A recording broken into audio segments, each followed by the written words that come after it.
Today's topic is about CPD with Randall Craig. The concept of CPD is important, but landing that CPD plane is fraught with challenges. Today's session will be a conversation about this topic. Over to you, Randall.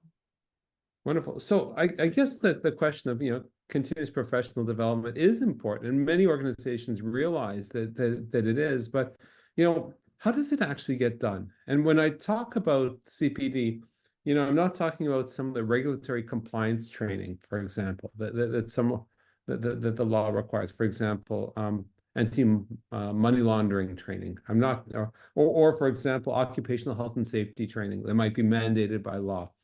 I want to also go a little bit beyond some of the technical and functional training, for example, that lawyers and accountants and medical professionals do, and talk about the other types of CPD, continuous professional development, to upskill your team. And the reason why I think this is important is because people do not just do occupational health and safety or compliance or specific technical training, but they also need a little bit more to move the business forward. Whether this is marketing or soft skills, how to manage, for example, or new concepts. Where do they actually come from? And that's kind of on one side of the coin. The other side of the coin is okay, we want to make sure that we do some of this stuff. So we're going to assign so-and-so the responsibility to bring somebody in, or maybe it's done via webinar once a month, for example. And that usually is that's usually a huge challenge. For example, let's find a mutual fund salesman to come in and to talk about financial planning, which is fine. You learn something, but the purpose from the mutual funds salesperson's perspective is to get new clients so that they can sell you mutual funds. Or, for example, let's get a personal trainer in that talks about fitness, but is kind of really selling their personal training services, or a life coach who talks about life coaching. But really what they're doing is fishing around for new life coaching clients. You can go through the list over and over and over and over and over. And then when you do that, yes, tick the box. You've got somebody in, people are learning things, right? You're not paying the people, so guess what? They've got to make their money somehow, and that's not usually good. But the challenge that we really need to deal with here is, how do we actually use CPD to accomplish two very, very different goals? Number one is the short term. Let's teach people something very specific. And number two, how do we imbue in them a common aligned message that grows over time? And that's when the challenge is, when you actually have different people every single month, for example, doing this, who are not connected with the organization or the strategy or anything, because they don't understand how to connect their particular topic to your organization's strategy and priorities, right? So people start to say, well, what's the relevance of this to me? And the managers, frankly, will say the same thing. Why should I take my people off their job for an hour just so they could learn about something that's not going to actually help them with their job? So dealing with the short term and the long term at the same time is something that's actually quite important. Some of the other ideas, who has the time to organize it? What's the underlying message we talked about? How is it relevant? How is it reinforced? What impact is it making? Right? Sometimes, the decision to invest in CPD is an important one, but those very, very basic questions aren't explored. So why bother making the investment unless you know that there's going to be something coming out the other end of it?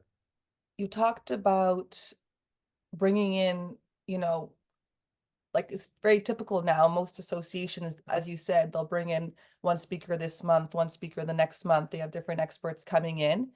And there is a challenge that they're not in relationship with the organization to sort of cue into like the philosophies and goals and see that continued growth of the membership. But is it not better to learn from all kinds of different people? Isn't there a benefit to that? Or it's better to have one? So that's actually a really, really good question. And what I guess I would say is this. I'm not an expert in, I don't know, legal compliance. So I would never do a session on that particular thing, right?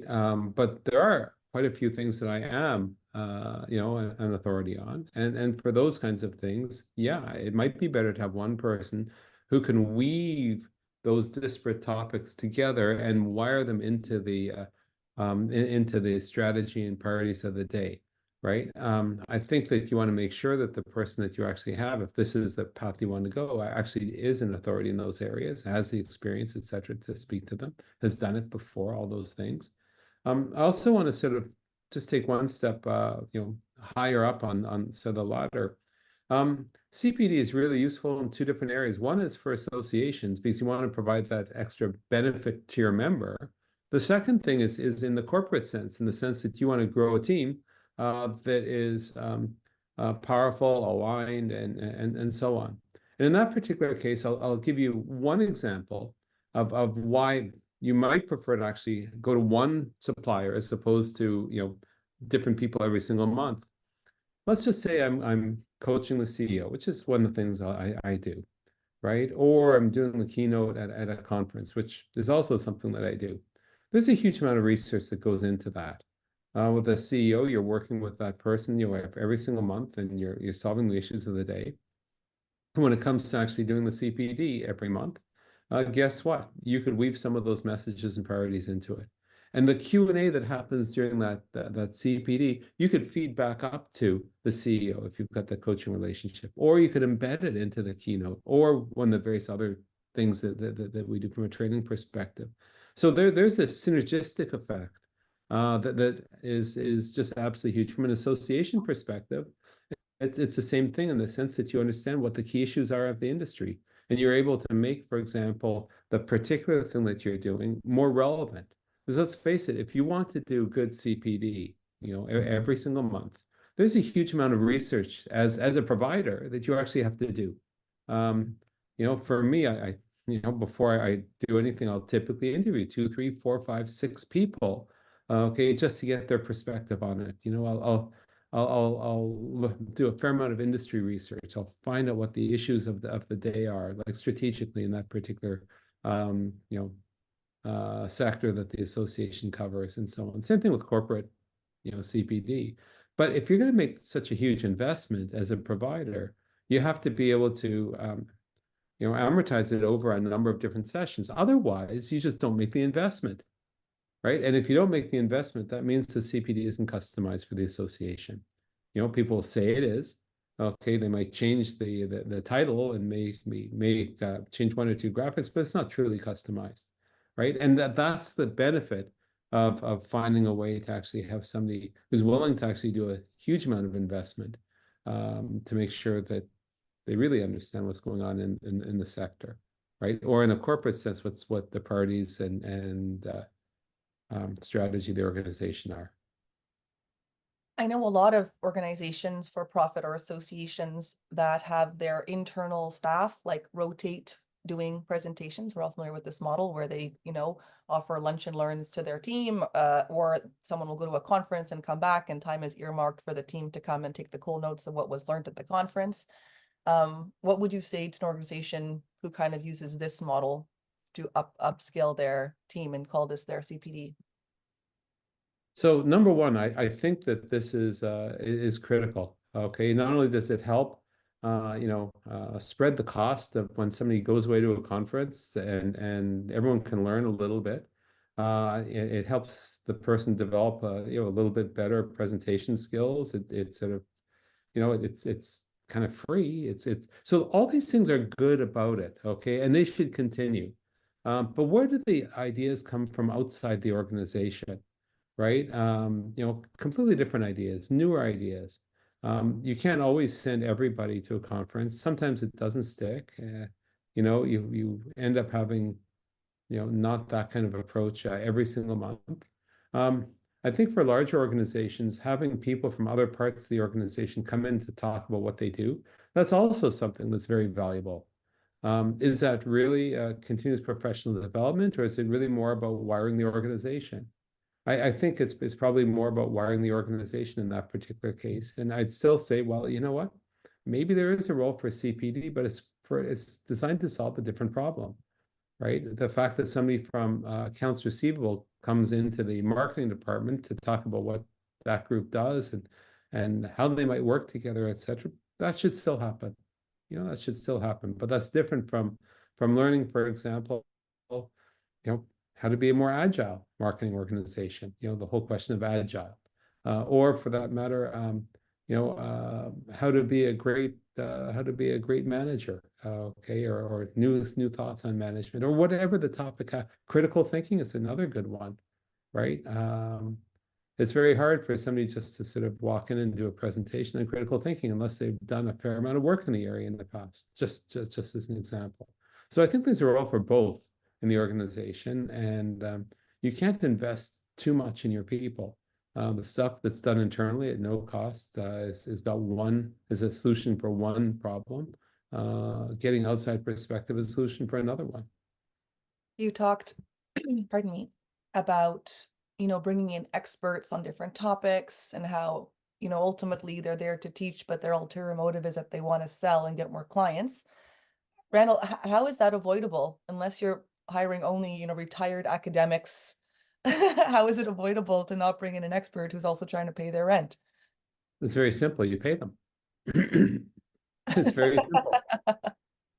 It might sound self-serving, but there's some value to the expertise, right? There's time spent customizing it for the context and everything, and you always get what you pay for. You always get what you pay for, and if there's value to it, then it should be paid for. It need not cost, a huge amount of money. Okay, people will sometimes be shocked at how much I charge for a keynote. It's a five figure amount.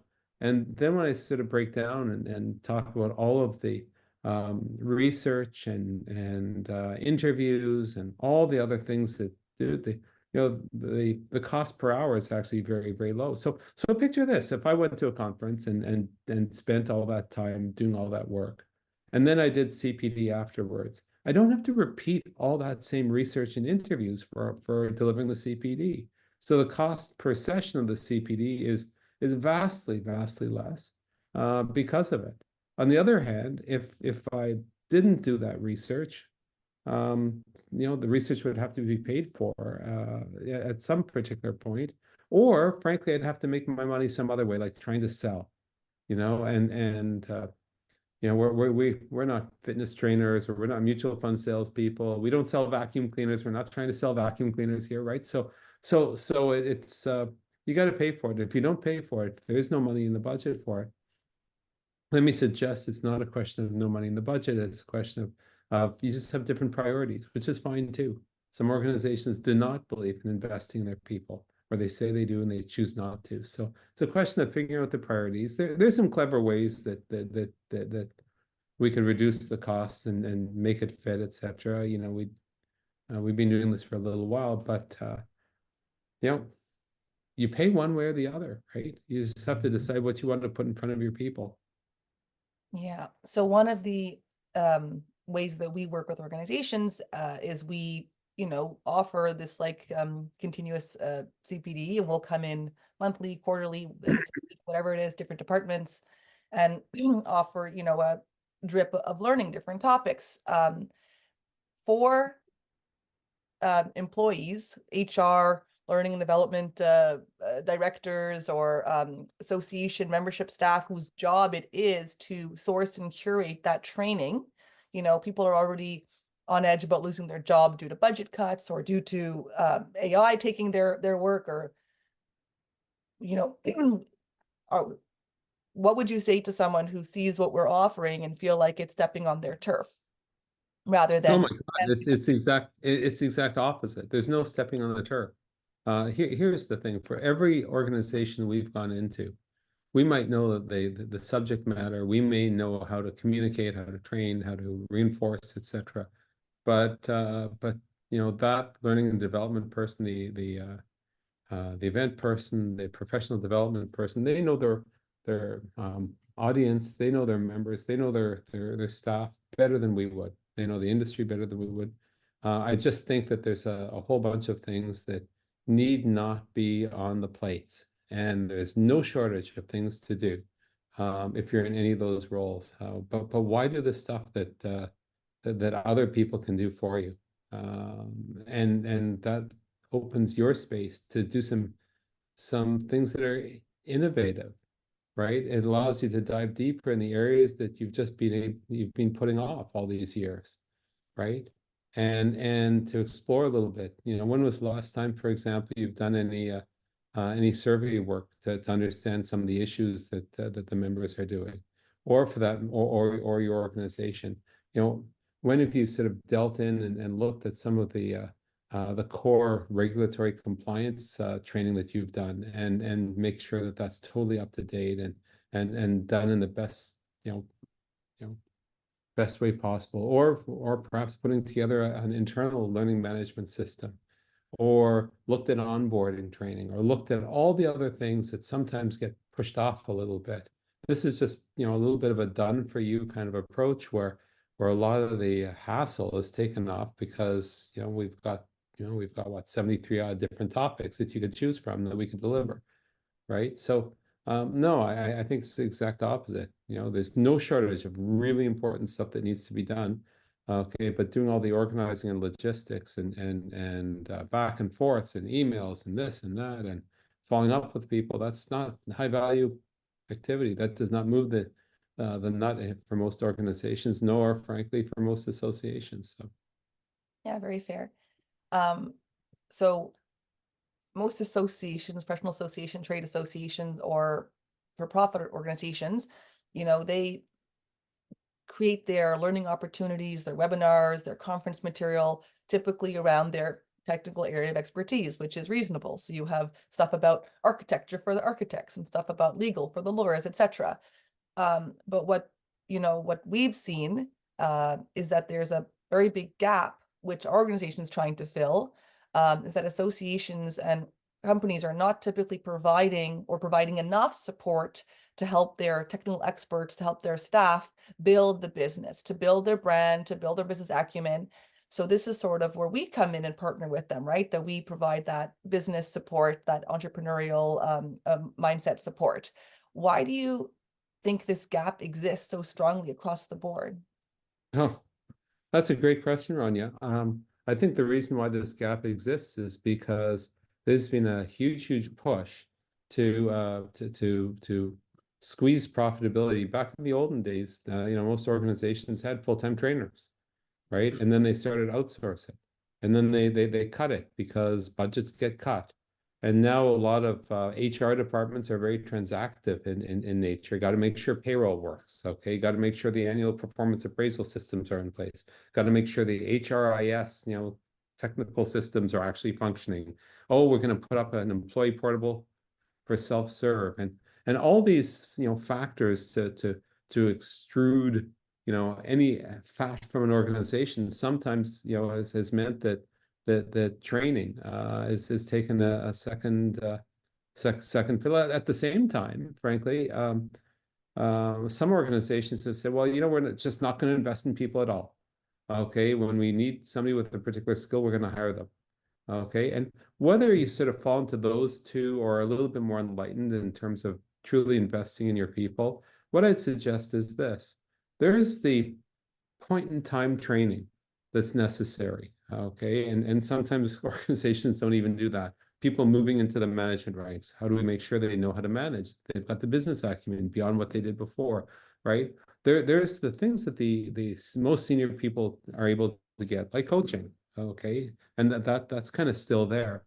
But how do we drip knowledge into the organization so everybody actually can learn and develop the same vocabulary, understand the same concepts at about the same time, excuse me, bit by bit by bit by bit. And I'm not talking about sending people off for a half day or a day or a 3-day conference or anything like that. But how do we find 45 minutes, for example, call it a lunch and learn if you like, where people can learn an interesting concept, where they can sit, where there's some discussion, etc., where people are learning as a group, or if somebody can't make it, there's always a recording in the portal. But how do we drip this thing in so that over, say, 2 years, there's 24 sessions where people are learning bit by bit by bit by bit by bit. the Queen Mary, and I don't want to call any organization like the Queen Mary, but it can't turn on a dime. You have to put these little bits of knowledge in, and they will be activated over time. I'll also say that it's very naive to think that if you're going to do a monthly CPD for all hands, or for a particular division or department or whatever, or membership category, that it's going to change everything just by virtue of doing that. One of the things that we feel is very important is that it shouldn't just be that, but there should be what we call micro learning that happens every week afterwards. So just as an example, what we'll do is we'll do um, a session on whatever the topic is, communication skills or succession planning or developing your culture, whatever it is. And then every week we'll have like a 3-4 paragraph little tip sheet, if you will, that the organization could send out, maybe put it on the intranet or maybe send it to everyone via email, etc., that reinforces, but from a different angle, what was learned in that monthly session. And the value of this is that yes, you get introduced to the concept, but then it's explored and activated over the next several weeks. And for some people, it's that little micro learning. Yep, take that 2 minutes to read that little bit. Okay, sometimes, for example, it's, well, you know what? I think I remember such and such a few months ago. I thought I saw something about such that you can go back and take a look at it, right? But I think this is the one of the big challenges is that the one and done. Okay, let's do a monthly thing and expect everyone to sort of get it. It probably won't happen. So if you want to do CPD, which focus on that first word, continuous, means there has to be a lot of these micro learning drips along the way, because that's the only way that you're going to really move the needle. Many individuals I speak with, and I'm sure you as well, and organizations and learning managers and directors and people running companies, you tell them we're offering CPD and we're ready to come and partner with them in-house and train their team. And the first question they ask is, does it offer me a CP point? Does it offer me a credit for my association, for my membership or whatever it is? And some of our content does and some of our content doesn't. There's good reasons to have standards that, different learning gets credits and some doesn't. Is it just smart and good business and good sense to focus on the on getting those points, or is something a little bit lost in this process? It feels like this self-fulfilling prophecy, just like the associations that are laser focused on getting training, but not necessarily business acumen. I think it's most associations for which we do any of our CPD. There is they do get official credit for it because for us it's very simple. Here's 73 different topics. You choose the 24 for the next 2 years that you think would make the biggest difference to your members or to your staff, your team, etc. And then that's what we deliver. And because the organization chooses which of the 24 they want, okay, they'll choose presumably things that would qualify for CPD credits, CPD, CE, CU, whatever the organization calls it. So that's one sort of part of the thing. Choose 24 of them that actually would qualify for continuing education credits. With respect to the corporate users of this, what I would say there is the same thing. If you've got regulated groups, for whether they're lawyers, accountants, whatever, that can do it, the answer is yes. Choose ones that would make a difference. Other times, you want everybody on the same page on a particular concept, and it's not a question of saying, hey, the regulator requires that you have so many credits, etc. This is the organization, the firm that says we want everybody to take this segment on CRM or on I don't know, whatever it is, AI for marketers or something like that. It might not be official CPD in terms of what the regulator or the professional association requires, but maybe what the organization requires, right? This isn't, I think the beauty of this is organization. This is CPD provided by the organization to its members or its teammates. And because of that, the organization gets to choose what's going on, right? And in the corporate sense, it can mandate, right? We require all partners, all staff, all whoever to actually take some things. So I'll ask one more question, then we'll wrap up. We offer for our courses, for our monthly CPD series, we we can offer bulk licensing of content, and we can offer gain sharing if they sell, if members want to purchase. So we have associations that offer content, as part of membership. It's no cost to members. And then you have that those same associations will offer, pardon me, discounts or perks to members on other things. So we've worked with associations that will bulk license our content, and other ones that will offer this gain sharing where members get 20% off, and then for every item that's sold, the association gets back 20%. So it becomes like a nice passive little honeypot, a non-dues revenue stream for them. In a world where we know psychologically that people value more things that they pay for, is there a model that you prefer or some combo that you would recommend? so interesting. I think people value things that they actually pay for. That's probably where I would start off. But I also see, since we're talking about associations, that the whole question of membership value is not something we've really explored so far. And the membership value equation, if they know that if they went and got it themselves, it would cost X, and that's too much for whatever reason. But gee, as being part of a membership organization, you can get it for 20% less. That's something, that's something of value. And by the way, if it's provided by the membership association, free, which means the association pays for it, that's even more exciting.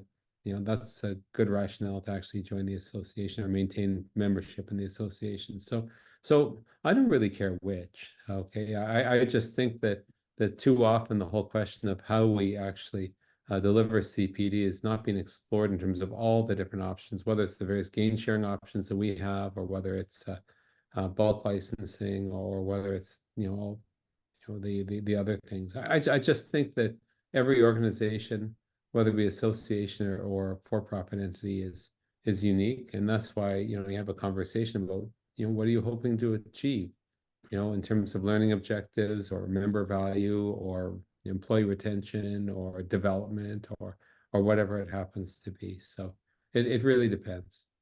I'm sneaking in another question before we wrap up.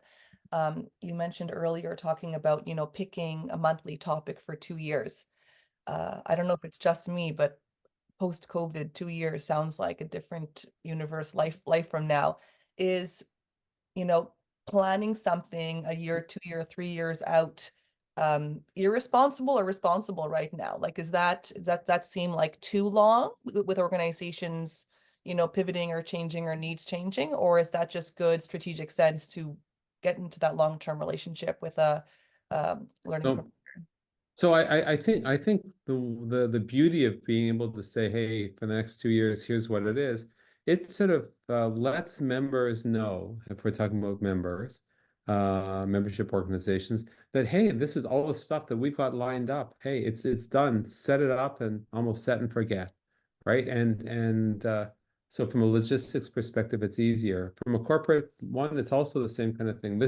Gee, we've got a strategic plan that carries us for 3 years. Surely we can say within there's 24 topics that we think everybody should learn. But that being said, the reality is priorities change, right? And interests change. And so what we'll say is, hey, let's put those 24 on the calendar. But if you want to change some later on, that's not a problem. But we do a fair amount of customization. So, if you wanted to change next month's, because if it's an emergency, we've already done the work, right? And if you want to defer, that's not a problem. But it's very hard to actually do all the preparation and customization that's necessary if they're constantly always changing. So this allows us to spend time customizing a number of them. in a way. And so if there's 4 or 5 months from now, you want to swap one in and another one out, it's not a problem. It's not a problem at all. But if you want to do something in the next month or two, it is a problem because we don't want to deliver something generic. We want to deliver something custom. So best of both worlds. Best of both worlds. Okay, so to wrap up for today, what is the perspective shift or the thought you want to leave with anyone who's, planning the next year's worth of content for their employees, for their members, training? What would you want to leave them to get them thinking? So what I would say is this, the CPD offering that we do is just one of several different things, right? There's keynotes at kickoffs. There's coaching for the leaders. There's specialized training, for example, management training or MBA in a day. There is self-paced courses, and there is this monthly webinar plus weekly reinforcement done for you CPD. So when it comes to saying, okay, so how are we going to sort of make it work for us as an organization? The question is never, let's get the webinar guy next month, and then a different webinar guy the next month after that, and somebody else the next month after that. It's a question of saying, okay, if we want to sort of move the whole organization forward, how do we sort of craft all these different modalities in a way that can actually make a difference? CPD, we think, is something that's very important because it's relatively low cost, and it touches everybody, but it's not the only way. And it's just one part of the picture that I think that organizations should consider. If anybody wants to have a conversation about their own organization, about their own learning for their staff, for their members, we'd be happy to meet with you to discuss that and enjoy upskilling your team.